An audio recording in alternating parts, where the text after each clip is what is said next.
అది వారిని నాశనం చేయవలని తరచుగా అగ్నిలోను నీళ్ళలోను పడద్రోయను.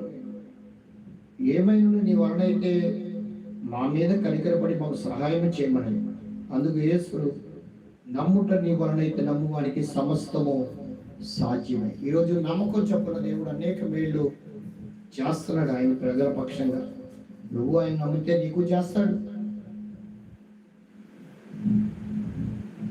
అతనితో చెప్పు, వెంటనే నా చిన్నవాడి తండ్రి నమ్ముచున్నాను, నాకు అపనమ్మకము లేకుండా సహాయం చేయమని దగ్గరగా చెప్పాడు. ఈ చంద్రుడు శిష్యులు అలా అడగలేదేమో, వీడికి నమ్మకలేదు కాబట్టి అద్భుతం జరగలేదు. కానీ యేసు ప్రభు వారు హృదయ రహస్యాలు ఉన్న దేవుడు వెంటనే వాడు నాకు అపనమ్మకం లేకుండా సహాయము చేయమని ప్రార్థన చేశాడు. మనం కూడా చేయొచ్చు.